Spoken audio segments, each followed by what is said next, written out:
Bonjour à tous et bienvenue dans le podcast de Apprends et parle. Je suis Amandine et je suis professeure de français. J'enseigne le français aux non-francophones depuis 6 ans. Bonjour!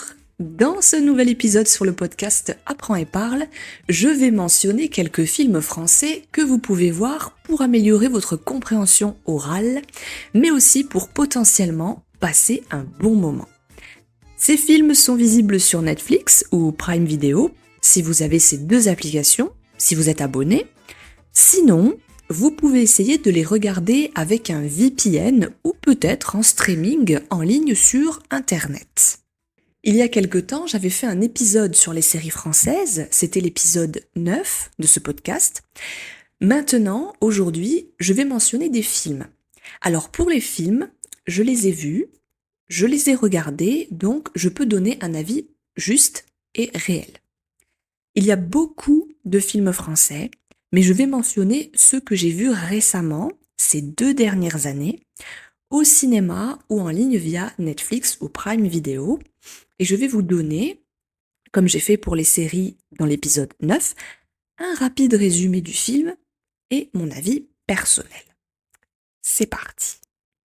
Le premier film français que je recommande, c'est Complètement cramé. C'est sur Netflix et c'est l'adaptation d'un roman du même nom. Sur la couverture du roman, d'ailleurs, vous avez un chat. C'est facile à reconnaître. Complètement cramé, c'est une expression déjà en français. Et on l'entend dans le film. Et c'est un film avec Fanny Ardant et John Malkovich. Il faut savoir que John Malkovich parle couramment français et dans ce film également, il parle en français avec son accent anglais. C'est un petit film familial, touchant, sympa. Pour le résumé du film, depuis la mort de sa femme, Andrew Blake n'a plus le cœur à rien. Il retourne en France, dans la propriété où ils s'étaient rencontrés. Cependant, lorsqu'il débarque au domaine de Beauvilliers, Blake se retrouve engagé comme majordome suite à un quiproquo.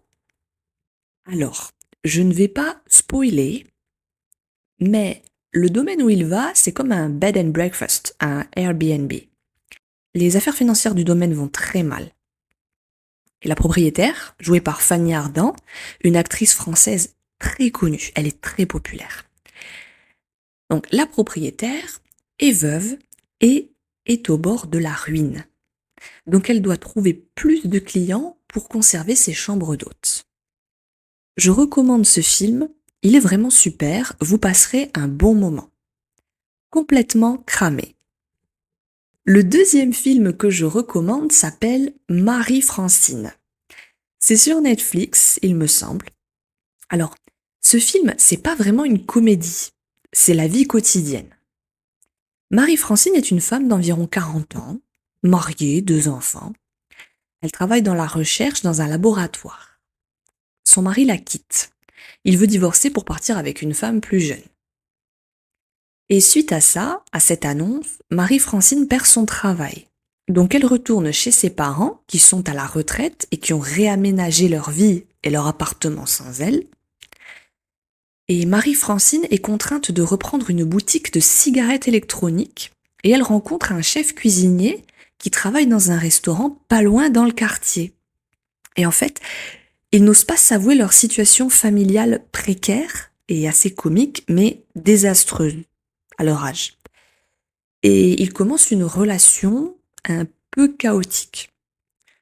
C'est mignon, c'est drôle, c'est pas dramatique, c'est pas sanglant, mais ça reste simple.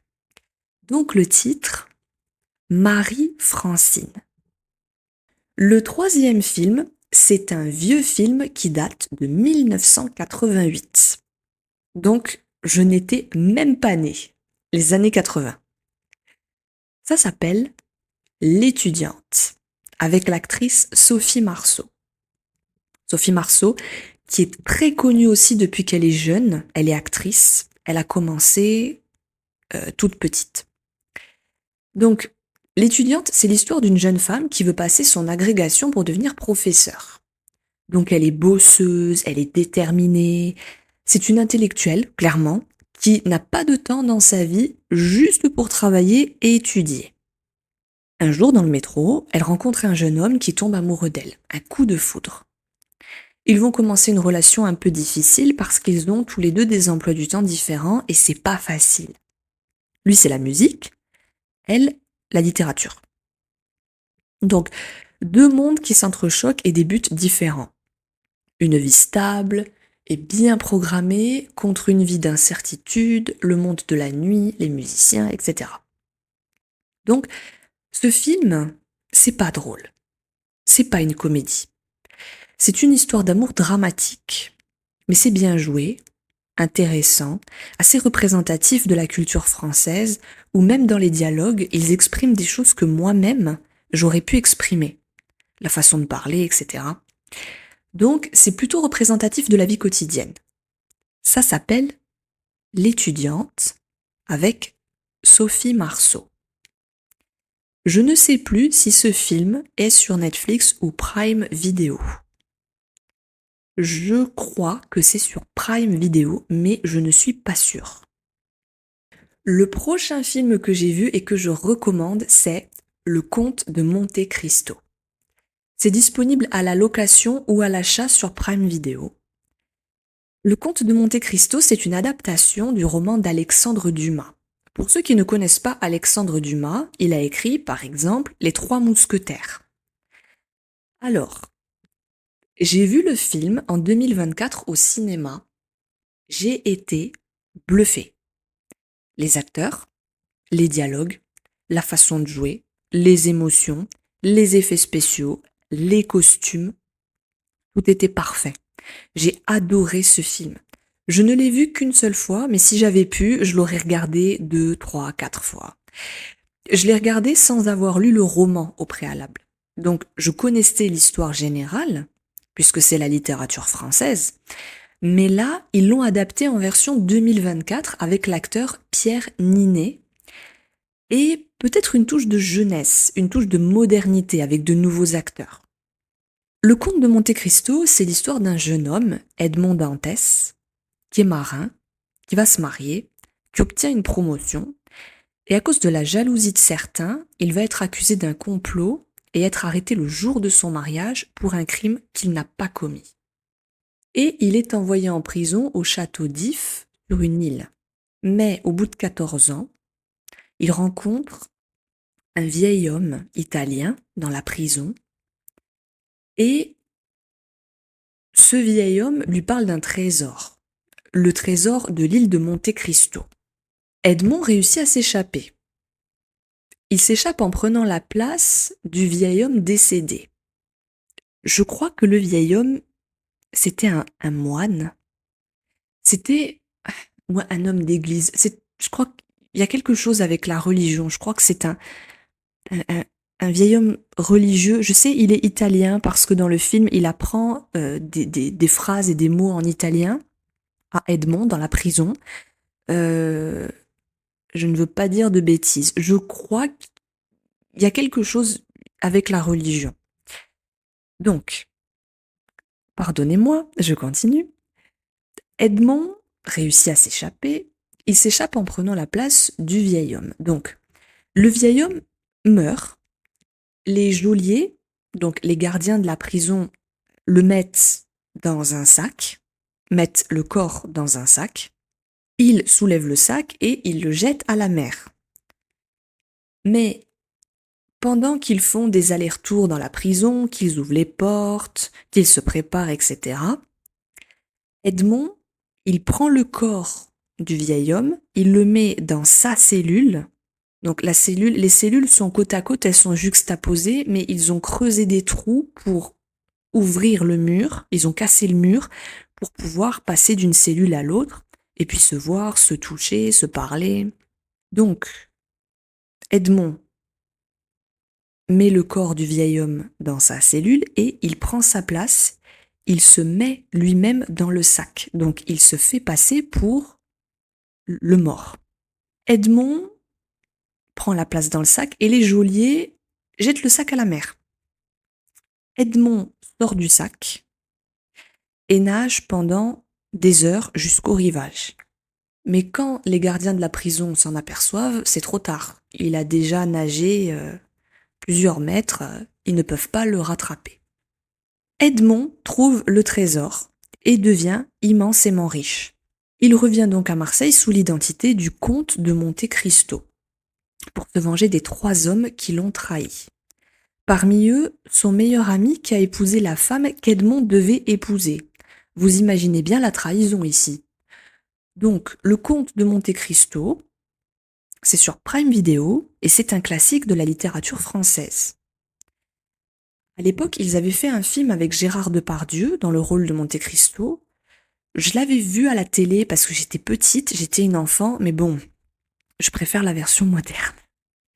Pas moderne dans l'histoire, ça reste la même, mais moderne dans le sens où les effets sont adaptés à notre siècle, au niveau cinématographique. C'est représentatif de 2024. Donc, Le Comte de Monte Cristo, je recommande ce film à 200%. C'est vraiment mon favori de cette liste, pour être honnête avec vous. Le 5e film que je recommande et que j'ai regardé récemment, en novembre, c'est un film sur Netflix et ça s'appelle Le fantôme de Canterville. C'est l'histoire d'une famille qui achète un château en Bretagne. La fille aînée refuse de quitter Paris, elle ne veut pas aller en Bretagne. Et quand ils arrivent dans ce château, il y a le fantôme d'une jeune femme du XVIIIe siècle qui hante les lieux. Il y a 2 fantômes. Il y a cette jeune femme et son serviteur. Elle fait tout pour que les gens qui arrivent ici partent. Donc on se retrouve avec un fantôme et une malédiction, et une famille qui veut rester dans le château puisqu'ils l'ont acheté. Il y a aussi un jeune homme qui fait partie de la famille Canterville. Il est la descendance de ce fantôme féminin. Donc c'est le dernier Canterville qui existe. Et lui, il va dans le château au début pour faire un vlog, donc il est là avec sa caméra, et il filme dans l'espoir d'apercevoir le fantôme de son ancêtre. Donc lui, il croit au fantôme. La famille qui arrive ne croit pas à tout ça. Tout ce qui est surnaturel, fantôme, non. Et puis, s'ensuit plein de péripéties ou d'aventures. Et le film est plutôt familial, drôle, bien joué, bons acteurs. Ça me fait penser au film Casper, mais à la française. Donc c'est familial, parfait pour la période d'Halloween et c'est amusant et pas angoissant. C'est pas stressant. Donc je recommande ce film sur Netflix, Le fantôme de Canterville. Le 6e film qui était passé au cinéma et que j'ai vu à la télé et que j'avais en DVD n'est probablement pas sur les plateformes de streaming ou sur Netflix, mais vous pouvez probablement le chercher et le trouver. Il s'agit du film français Bienvenue chez les Ch'tis. Alors, c'est quoi les Ch'tis? C-H apostrophe T-I-S. Ch'tis. Ce sont les habitants, le surnom des habitants du nord de la France. Donc le Nord-Pas-de-Calais comme Lille, Arras, etc. Ces villes. Bienvenue chez les Ch'tis, c'est un film sensationnel, super drôle. C'est une comédie et un choc culturel entre le nord de la France et le sud de la France. Donc, nous avons un directeur qui est muté dans le nord et qui vient du sud. Il va rouler plus de 10 heures, à peu près, pour rejoindre le nord de la France et il va rencontrer des habitudes et un lexique différent, des expressions différentes, un accent différent du sud, des habitudes alimentaires différentes.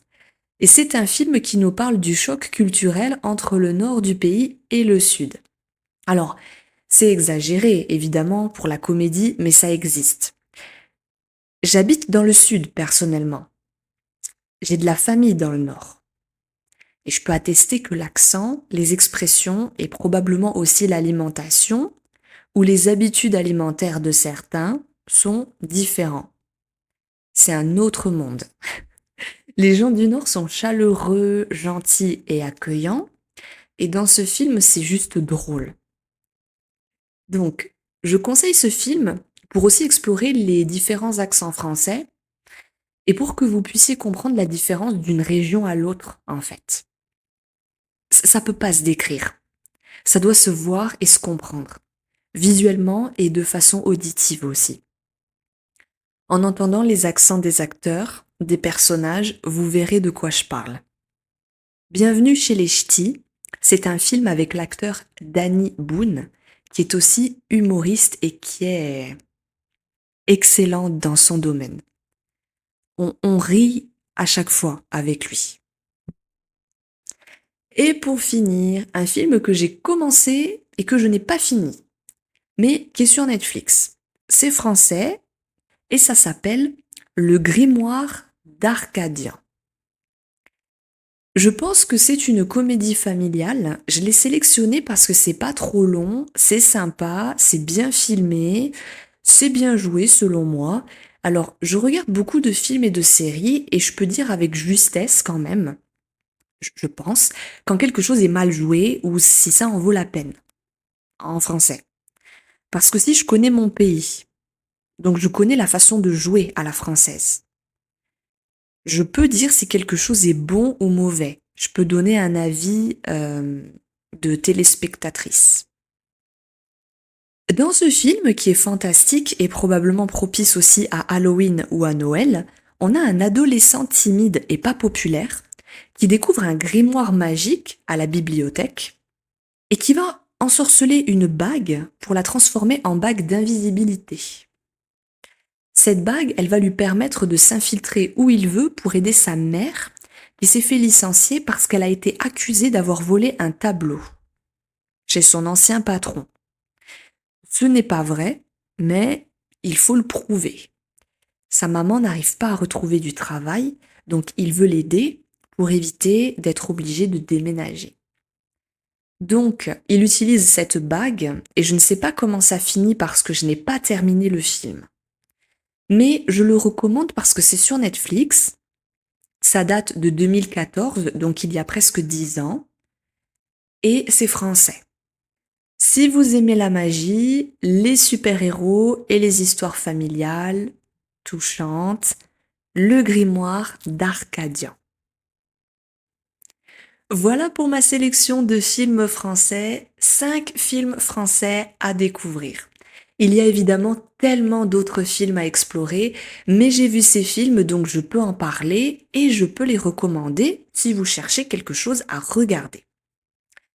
Dans la description de ce podcast, je vais mettre la liste de ces films et vous pouvez retrouver la transcription gratuitement accessible sur mon site internet apprendsetparle.com.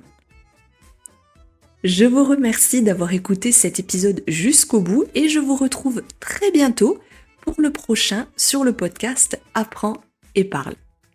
À bientôt, chers auditeurs et auditrices. Au revoir.